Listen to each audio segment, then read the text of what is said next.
Because Jesuit actions are centered on blind obedience to their superiors, they are told that they will never be held accountable for anything they do, not even by God.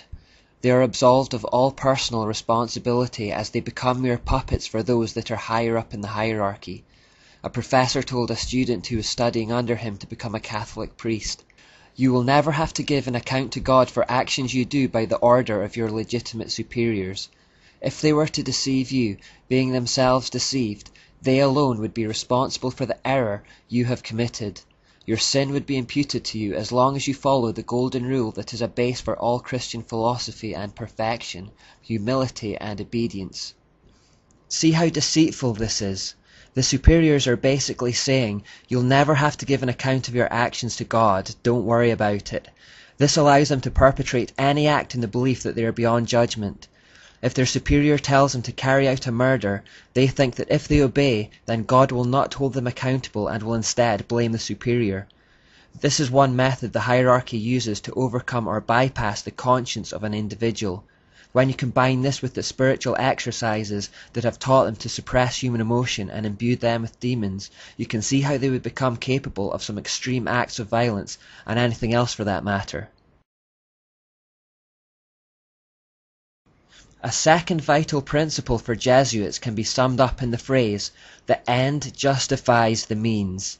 Remember this one, it's very important. Before this maxim, the ideas of absolute right and wrong completely vanish. Conceivably, there is no crime or atrocity that is not allowed as long as it is for the greater glory of God. In fact, the sins that achieve the right result become holy in the eyes of the Jesuit, no matter how disgusting. You can lie, cheat, steal, rape or murder, but if the ends are the right ones in their eyes, then the means are justified.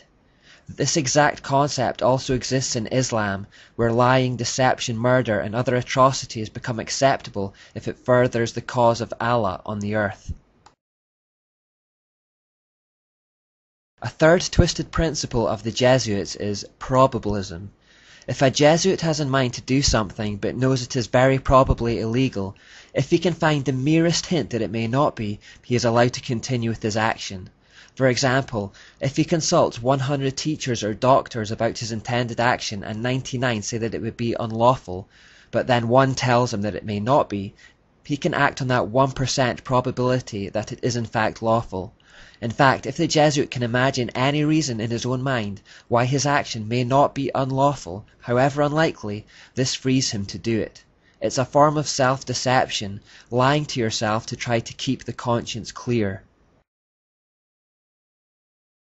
Fourthly, there is the idea of directing the intention.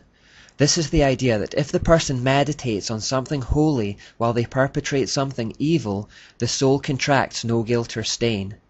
Therefore the Jesuit can kill someone or lie or cheat or steal, but as long as he is focusing on something holy at the time in his mind, their soul remains white as snow. Again, such is the depth of deceit within the Jesuit system that they deceive even themselves. Fifthly and finally, there is the doctrine of equivocation or mental reservation. This policy allows the Jesuits to follow a secret policy while stating something completely different to the outside world. This is directly from the mysteries where secret doctrines and purposes were hidden under double meanings and secret symbols that seem quite innocent to the uninitiated. A Jesuit quoted, "It is permitted to use ambiguous terms, leading people to understand them in a different sense from that in which we understand them. A man may swear that he never did something, though he actually did, meaning within himself that he did not do so on such a day, or before he was born, or under any circumstances, while the words he employs may have no such sense as would discover his meaning."